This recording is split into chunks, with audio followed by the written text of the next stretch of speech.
ஞானானந்தமயம் தேவம் நிர்மலஸ்படிகாகிருதிம் ஆதாரம் சர்வ வித்யானாம் ஹயக்ரீவம் பாஸ்மகே. நமஸ்காரம்.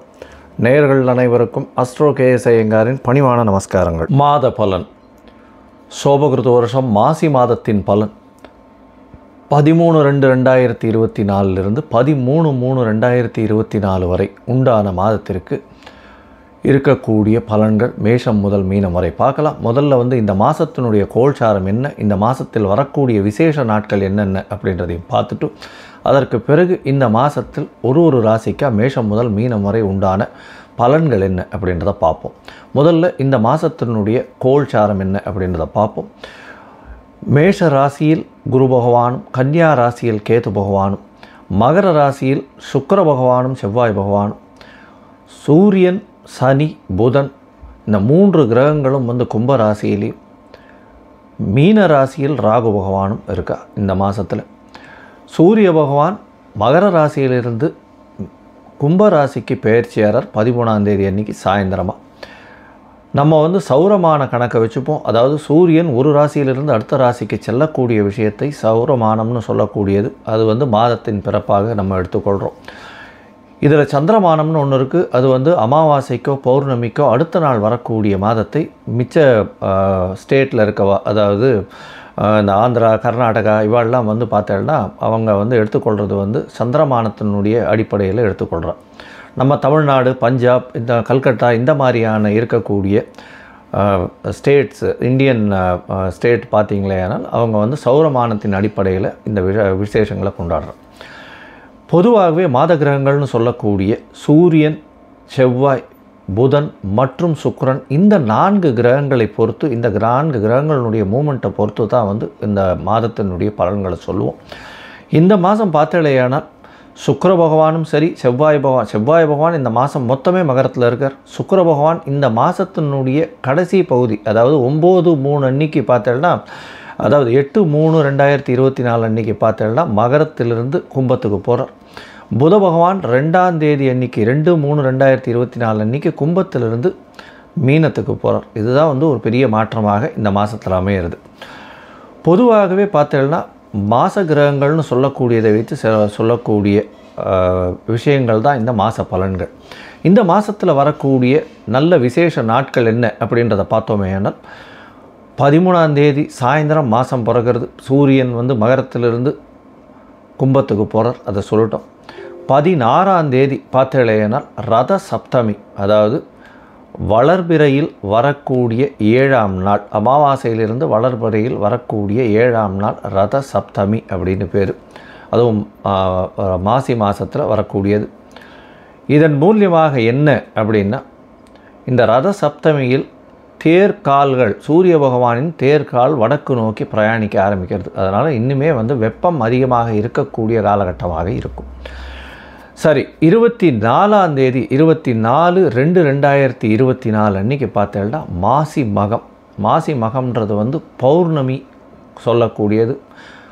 மக நட்சத்திரத்திற்கு சந்திர பகவானும் சூரிய பகவான் ஏற்கனவே கும்பராசியில் இருக்கார். ஒருவருக்கொருவர் 180 பாகையை வரும்பொழுது பௌர்ணமி யோகம் வருது. மாசி மகம் அப்படின்றது பெரிய விசேஷம். குரு பகவான் அந்த சிம்மத்துக்கு வரும்போது மகாமகம் கொண்டாடுற ஒரு 12 வருஷத்துக்கு ஒரு தரமும் அது வரும். இந்த வாட்டி மாசி மகம் வருது. இது 24/2/2024 அன்றைக்கி வருது. இதற்கு அடுத்தது பார்த்தேன்னா 5/3/2024, அதாவது மார்ச் மாதம் 5ஆம் தேதி வாஸ்து நித்திரை விடும் நாள் அப்படின்னு போட்டிருக்கும். புதிய கட்டடம் ஆரம்பிக்கிறது, புதிய இடம் வாங்கிறது, புதுசாக மனை அதாவது அடிக்கோல் இடுறது, அதை தவிர மனைக்கு வாசக்கால் வைக்கிறது, இது எல்லாமே இந்த வாஸ்து காலகட்டத்தில் பண்ணோம். கார்த்தால் 9:42 11:12 வரலாம், அதாவது 1.5 மணி நேரம் இந்த காலகட்டங்கள் வரும். 1.5 மணி நேரம் அப்படின்னா 90 நிமிஷம். 5 வகையாக பிரிக்கிறாங்க. இந்த 5 வகையில் பார்த்தேன்னா முதலில் வாஸ்து புருஷன் கண் விழிக்கும் நேரம், அதுக்கப்புறம் அவர்கள் ஸ்நானம் செய்யக்கூடிய நேரம், பூஜை செய்யக்கூடிய நேரம், அதற்கு பிறகு போஜனம் செய்யக்கூடிய நேரம், தாம்பூலம் தரிக்கும் நேரம் அப்படின்னு 5 வகையாக பிரிக்கிறார். இதில் கடைசி 2 விஷயங்கள், அதாவது போஜனம் செய்யும் நேரத்திலையும் தாம்பூலம் தரிக்கும் நேரத்திலையும் நம்ம வாஸ்து பூஜையை பண்ணோமே ஆனால் அது சக்ஸஸ்ஃபுல்லாக வரும் அப்படின்றது இந்த ஜோசிய இதுவில் தெரிவிக்கப்பட்ட ஒன்று. ஜோசிய கிரந்தங்களில் தெரிவிக்கப்பட்ட ஒரு பெரிய விசேஷம். அதனால் எந்த ஒரு விஷயத்தை ஆரம்பிக்கணும் அப்படின்றதுனாலும் இந்த வாஸ்து புருஷன் கண்விழிக்கும் நாள் அந்த கடைசி 36 நிமிஷத்தில், அதாவது 9:42லேருந்து 11:12 வரலும் இருக்கக்கூடிய கடைசி 36 நிமிஷத்தில் வந்து பண்ணினர்களேயானால் அது வந்து வெற்றியை கொண்டு குவிக்கும் அப்படின்றத சொல்கிறோம். இதை தவிர வந்து இந்த வாஸ்து நாள் அன்னைக்கு எந்த வகையான தோஷமும் கிடையாது. அதாவது திதி தோஷமோ, வார தோஷமோ, நட்சத்திர தோஷமோ, ராகுகாலம், யமகண்டம், எந்த ஒரு தோஷமும் கிடையாது. எல்லா விஷயத்தையும் எடுத்து செய்யலாம் அப்படின்றத சொல்கிறேன். அதற்கு பிறகு பார்த்தேனால் விஜயேந்திர சரஸ்வதி சுவாமிகளினுடைய ஜெயந்தி வருது. அது வந்து 7/3/2024 அன்னைக்கு வருது. அதற்கு பிறகு 10ஆம் தேதி அன்னைக்கு 10/3/2024 அன்னைக்கு மாசி மாதம் அமாவாசை வருது. அமாவாசைன்றது வந்து மூதாதையர்களுக்கு செய்ய வேண்டிய கர்மாக்களை செய்யணும். தாய் தகப்பன் இல்லாதவர்கள் செய்ய வேண்டிய கர்மாக்கள், திதி கொடுக்கறதெல்லாம் கம்பல்சரியாக கொடுக்கணும். அமாவாசை ஒழுங்காக திதி கொடுக்கலைன்னா அவர்களுடைய அடுத்த சந்ததியினர் பாதிக்கப்படக்கூடிய வாய்ப்புகள் மிகவும் அதிகம் அப்படின்றத அடிக்கடி வலியுறுத்தி சொல்கிறோம். இந்த முக்கியமான தினங்கள் எல்லாமே வந்து இந்த மாதத்தில் வருது. இதை தவிர ஒரு ராசியாக இப்போ வந்து மேஷம் முதல் மீனம் வரை எப்படி இருக்குது அப்படின்றத பார்ப்போம். அதற்கு முன்னாடி என்னுடைய மொபைல் ஃபோன் நம்பர் கீழே ஸ்க்ராலிங் ஆகிட்டுருக்கும். உங்களுக்கு அஸ்ட்ராலாஜிக்கல் கன்சல்ட் தேவைப்பட்டதுன்னா நீங்கள் எனக்கு ஃபோன் பண்ணுங்க.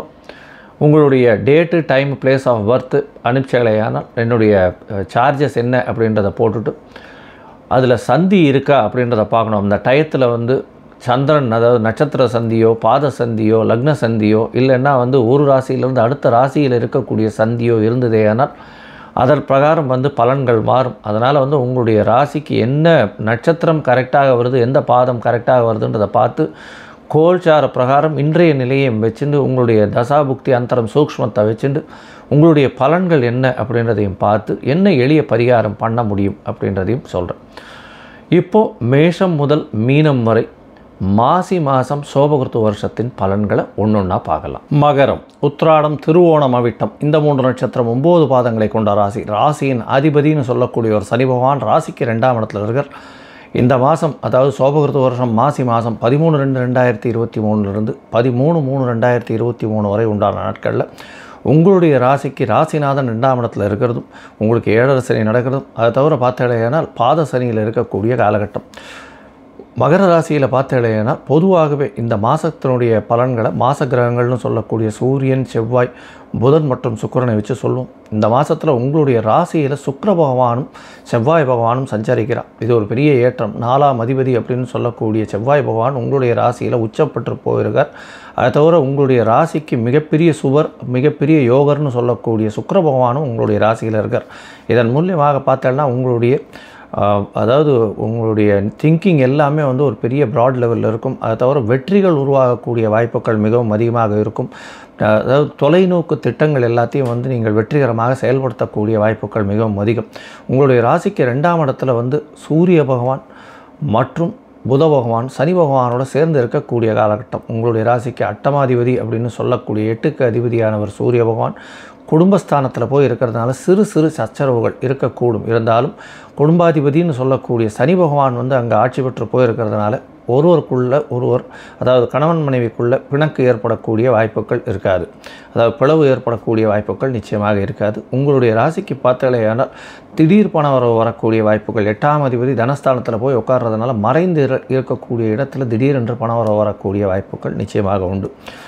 இதை தவிர பார்த்தலையானால் உங்களுடைய ராசிக்கு 3ஆம் இடத்தில் இருக்கக்கூடிய ராகு உங்களுடைய அதாவது நீங்கள் முயற்சி செய்யக்கூடிய அனைத்து இடத்திலிருந்தும் பணத்தை கொடுக்கக்கூடிய வாய்ப்புகள் உண்டு. 3ஆம் இடத்தில் ராகு பகவான், அதை தவிர 9ஆம் இடத்தில் கேது பகவான் இருக்கிறதுனால தந்தையின் உடல் நலத்தில் சற்று கவனமாக இருப்பது மிகவும் நல்லது.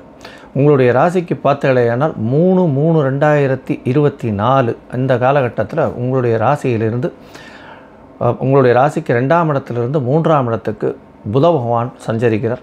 இதன் மூலியமாக சூரியனும் சனியும் இருக்கக்கூடிய காலகட்டம். 2ஆம் இடத்துல பேச்சில் மிகுந்த கவனம் தேவை. 3ஆம் இடத்துல வந்து புத பகவான் போகிறதுனால உங்களுடைய முயற்சிகளில் ஒரு நல்ல அதாவது வியூகங்கள் அமைத்து நீங்கள் வெற்றி பெறக்கூடிய வாய்ப்புகள் நிச்சயமாக உண்டு.